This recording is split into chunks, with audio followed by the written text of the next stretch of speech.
Good day. It's David, and I wanted to share with you two, I call them very bad customer care experiences. And it's amazing, and you'll see as I tell the stories how bad things can really get. But it's been a tremendous learning experience for me. And uh, I have been providing top shelf customer care to the folks with whom I collaborate for over 50 years. And so I appreciate good customer care and scratch my head on bad customer care. And there's something that I don't have my hands around totally yet. Uh, I don't want to, I think, because I know what the result is going to be, but the uh, advent and popularity of artificial intelligence scares me uh, with regards to customer care because I am absolutely sure that some of the experiences have had, I'm going to share with you, are artificial intelligence driven processes. So here we go. Uh, on September 1st, a week ago, I posted this in Facebook, and as I go along with this, I will update this information because there are updates, and I will have some editorial comments for you. I titled this posting, "Okay, David, what happened Monday, August 28th, in Hamilton County Municipal Small Claims Court? A big OMG. The experience was better than I expected." Okay, on August 9th, the Consumer Cellular Corporate Counsel in a Google Meet video chat that he would not allow me to record. We know why. We now know why. He actually pleaded guilty to my charges, to my claims, and said to me that, of course, we will pay. And in this case, they had actually stolen $104 plus some $102 and some cents from me. And when you file a claim in small claims court, typically, if you win the case, you get court costs. In the case of Cincinnati, my court costs were under $60. I did not have to take an attorney in with me. And wait till you hear the rest of the story. If I had taken an attorney in with me representing me, would have been embarrassed by what he or she was hearing from across the aisle. Okay. On August 9th, the Consumer Cellular Corporate Counsel in a Google Meet video chat with me pleaded guilty to my claims, and he said, of course, we'll cover court costs. And I quickly retorted, well, what about punitive damages for the very bad behavior displayed? And I gave him, from my perspective, what I thought were two options. There are my two options that I was presenting to Consumer Cellular. And so that actually plays into the story later on. Okay, so I told him when he actually said that I could not record the session, I responded to him that I am giving you permission to record me from your end because your CEO, Ed Evans, is definitely going to want to hear what I have to say. He didn't record because I would know, and I would see if he did, but I absolutely said that to him. So at the end of the conversation, and we had about a 20-minute conversation, 25-minute conversation, he said, "We'll be back to you." And this was on August 9th. 15 days later, I received a phone call from a Cincinnati attorney who actually probably misrepresented himself as a way to get to speak with me. We're going to find that out pretty soon. He was calling me to tell me that uh, he was representing Consumer Cellular on Monday in court. And I said, I responded that I look forward to meeting him. Uh, Sidebar, he threw in this conversation about, which puzzled me, and it certainly puzzled the judge when I presented it in my case on the 9th, or on August 28th, uh, that they had sent they had asked for the court for a continuance, but intercepted it. So he was the attorney was asking me, did I get a copy of it? And I said, no, why would I get a copy of a continuance? I thought everything was settled with their corporate counsel on August 9th. So, be that as it may, court court was at on August 28th at 9:30 in the morning. I handed the attorney uh, a copy of 4+ pages of details, backed up by uh, 20 pieces of paper as proof, as evidence to the statements that I was making. So a lot of information that took me a great deal of time to prepare. Going into the case, I clearly understood that a lot of what I said in those pages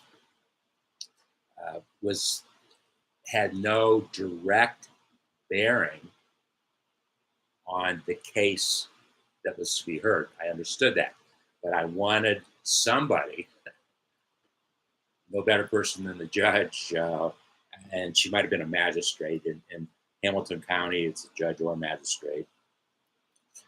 Uh, I wanted her to read what I was dealing with this company, Consumer Cellular, and indeed, she read. And you'll find out in a second, I think. Okay, yeah, you will find out in a second.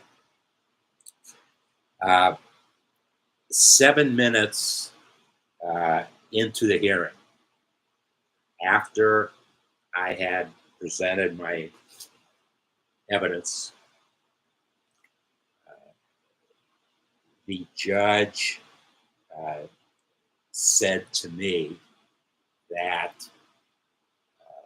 7 minutes in, that this court, her court, does not reward punitive damages. It just, that particular court doesn't. You have to go to other courts to make that happen. So she could have ended the case right there because I was looking for punitive damages. In this case, up to $6,000, which is the limit in small claims court. But seeing as they can't award anything, not a reward, I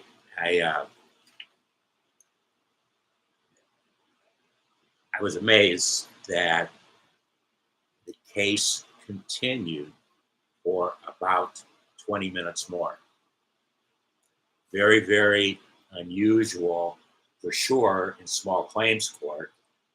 I've seen probably 10 and participated in uh, small claims court, so I have a good familiarity with what goes on inside the courtroom. But it went on, and the very first thing that happened was the opposing attorney, the attorney that Consumer Cellular had hired in Cincinnati. They're in Utah, I think. I'm not quite sure where they are. I'm confused. I think they're in Utah. Um,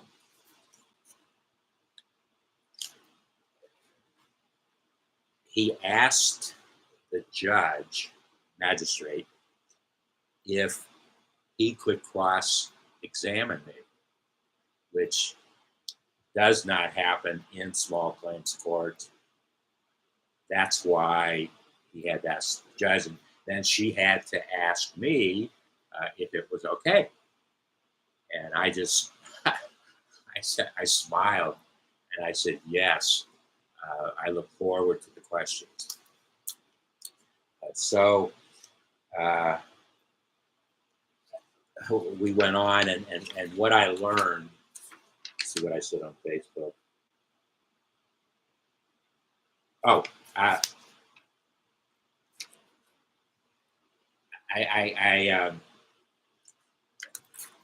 guess she really liked my answers and the information. Well, I don't know if she liked it or not, but she was curious about the information that I presented and my answers in the court. And she said that you will have my written um, opinion. You will have my written opinion in 1 to 2 weeks. And I kind of smiled, and I said, that's good. That's a good thing, because she indeed saw something that she, in good faith, good mind, could not rule on that day. So things worked out wonderful. Well, and I should say, today, well, today is, as I said, it's Thursday, and um, I just went to the mailbox before I started, and her response is not in today's mail. Tomorrow will make 2 weeks, so we'll see tomorrow. But as I've said to some friends that I've talked about the situation, the longer it is that I get that letter, the better it is for me and the story that I'm trying to tell. I would be remiss, and I have posted this, and I'm saying this too, if I did not mention that Consumer Cellular has no credibility with me. And this was a company, and I said this in my documents, that I was over a 4-year customer of Consumer Cellular. I trusted them implicitly. And even if you follow me over the years, you will know that on more than one occasion, I either wrote or commented that what great customer service they have. I'm now going to correct that statement and said they still have great customer service on the front end, but on the back end of their business, with the business processes that have been put into place, either they are accidentally there, or if they're there intentionally, I know it's of concern to the judge. I know. So the attorney I gave the attorney a chance to see. He was new. He's from Cincinnati, my hometown. We were bonding in the small claims courtroom, but he said uh, 2 things. He said more than 2 things. Um, it did one thing and it said something else. Um, he presented about, I would say, about 15 pages of evidence, each numbered. So we went through and I, I had to see the numbers on the pages, and he would tell me and ask me the question. And on at least four of the pages that he wanted me to see, I had never seen those pages before, yet he was bringing copies of those that were sent to him by Consumer Cellular, and I never saw those pages. The other thing, and this this was the icing on the cake. He tried. I have been communicating with Consumer Cellular for most of the 4+ years in a department that they have inside Target stores. Their ads on they're running a very, very aggressive television campaign right now. I can't believe it, how aggressive it is. I haven't seen one this aggressive in a long time.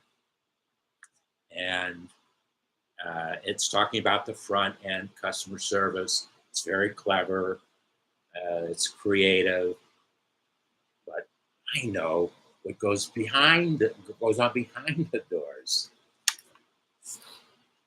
Oh, my Lord. Uh, so these people had Consumer Cellular shirts on. I even had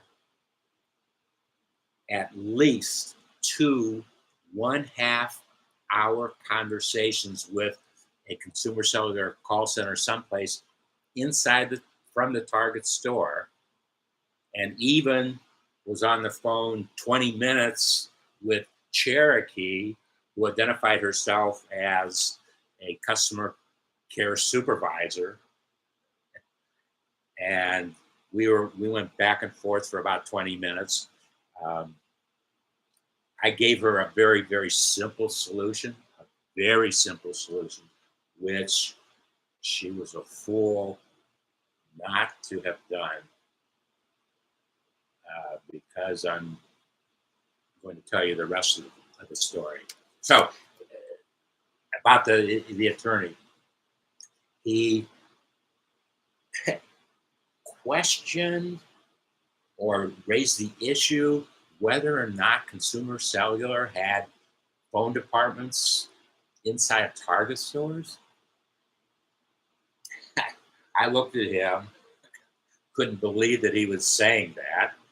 I looked at the judge magistrate. She was looking at me, and we both rolled our eyes. And that's where she then ended the proceedings by saying, uh, "I have another set of cases that I have to listen to starting in a few minutes. So I'm going to end this right now. You will hear back from me. You will read back from me in writing in 1 to 2 weeks." Well, real quickly, the rest of the story, and I'm setting up a web landing page at davidfleopold.com on my new environment. I'm not even sure how to set it up yet, but I'm working through it right now.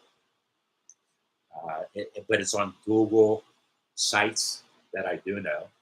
Uh, I will have that page published and produced uh, by not later than end of day on Sunday. It'll be there. I'm not that far off. I've done it wrong because it was new to me, and I don't. I'm not a big one on watching YouTube tutorials. I kind of get into things by struggling with what I know to see how far I can get with what I know, and then if I have, that wasn't supposed to work. So, consumer, consumer, consumer cellular sold me, fraudulently sold me an iPhone in 2022. And they made up a SIM card story, which is the worst SIM card story that could ever be created. It was horrible. And they did those two things to me. And so Consumer Cellular has not heard the end of this story yet, because we will deal with those issues. And in fact, my davidfleopold.com web landing page is asking, I'm searching for anybody that bought an iPhone from Consumer Cellular between the years of 2019 and 2022. If you did, you may have been subject to the same thing I was. And I don't know. I don't think Consumer Cellular could have handled a mass SIM card craziness like they couldn't do it with all their customers based upon the experience I was going through. It would have taken way too much time to make it happen. So we haven't heard the end of it, but you will. Okay, so that was a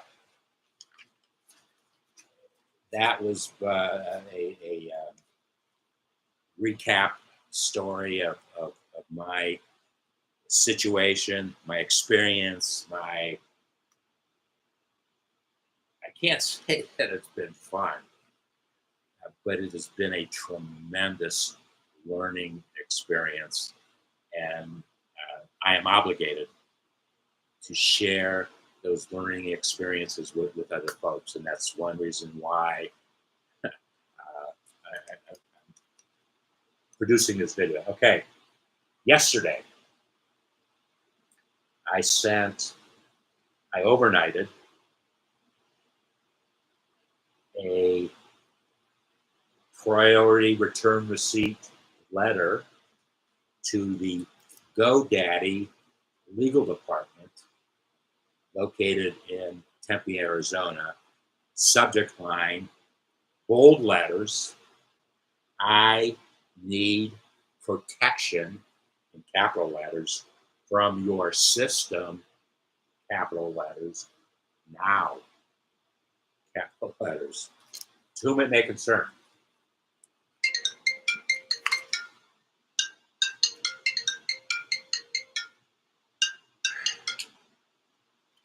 Your system stole from my card on file after your Sebastian told me the best way for me to stop automatic renewals was to delete my credit card from my profile, the credit card, which you call your credit card on file, which he told me, Sebastian told me he would take care of it for me. Or, no, not he would take care of it for me. He went away from the phone and he said it's taken care of. Great. Sebastian also gave me the email address of the legal department and said that if I emailed them, I would get a response back from them in 24 hours. Yesterday, when I wrote this letter, that was 20 hours. Before that, now it's 48 hours that I've not heard back from their legal. But they are being overnighted. They're getting the letter today. Promised delivery by 6 o'clock today. Okay, yesterday, this is a letter to their legal. GoDaddy charged my credit card on file $84.17. I attached a copy of it for domain renewal of a domain that I had, intentional.expert. I indeed had that domain. A domain that your system should have deleted on Labor Day in time that I spent on Labor Day trying to get out of GoDaddy, doing everything I can. And I said in bold red letters, I believe a return to my credit card, which is now a credit card which you're not supposed to know because it was supposed to be taken out of your system, but apparently you didn't take it out of your system because you used it to charge my card. I don't know what this. I don't know what they're not supposed to have it. So I said to them, I think a return to my account in 24 hours is fair because it took you less than 24 hours to take the money out of my account to charge my credit card. Going on in the letter, yesterday I spent 90 minutes trying to cancel whatever domains or website builder remaining on your server. And I spent at least 30 minutes with Daisy, who said the only help, she didn't say this, she chatted this, the only help she could give me was chat driven. So she sent me links to fix the problems that I was presenting to her for me to fix myself. I tried. Yesterday, after your system sent me 5 verified quotes, each time I had that I was making a change to my account at GoDaddy, each one of those, either a domain or a website builder, in all there were probably 26 or 27 domain names, web landing pages, et cetera, et cetera. So each time I tried to do something with one of the accounts, I had to send, I had to get a verified code from them. They sent the code to my phone, and then I copied it and continued on. Then, and I'm talking to the attorney, writing to the legal department in bold letters, red. I have exceeded, their system was telling me, after 5 verified codes, I have exceeded my weekly quota and cannot continue to verify myself for another 7 days. Of course, I paraphrase that, but that's essentially what the warning page said. Okay, and I underlined the next paragraph, the next sentence. If the GoDaddy legal department cannot protect me for the next 7 days, I guess I made a really bad decision more than 3 years ago to collaborate my publishing producing project with GoDaddy. I'm sure that I will not have the same challenges at Google. They are now getting set up, and I've transferred 6 domains already. I'm going to transfer no more. I'm going to let the domains, I want to let the domains get deleted, and I'll start all over again with what it is we're going to be doing inside of Google. And then I thank you for your immediate attention to protecting me, David. So I'm interested to see what I hear back from GoDaddy Legal on that one. So that's both of these. Well, the consumer cellular story has been going on since May with me. In May, I wrote a detailed letter to their legal department on why I was dissatisfied with things that were going on. They did not answer that letter until June 1st in an email back to me where they put me through the ridiculous, senseless process of going through each item on that I was challenging them on, how they were going to do it one at a time. It it was a painful experience that they put me through with no result. Uh, so fortunately or unfortunately, that story is definitely not over. Hopefully, my uh, letter to the legal department of GoDaddy, hopefully they get the message, and I gave them permission to do whatever they needed to do to get every bit of any information or something related to me on their servers off their servers. And of course, credit my card for $84.17, whatever the number was. That's where we are. Uh, I will definitely do an update to the consumer seller story as soon as I get a written response from the judge magistrate. I'm sorry, I don't remember her name. I didn't write it down. My eyesight was horrible anyway. Uh,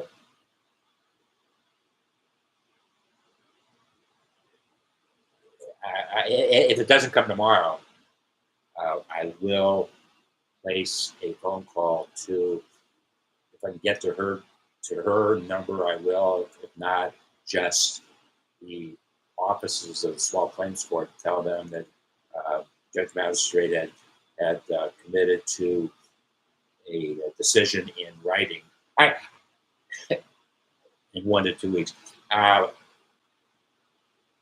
I know big picture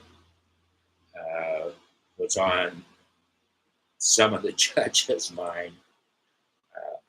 I'm really anxious to read her interpretation of everything she saw in her courtroom on August 28th. We'll see you soon.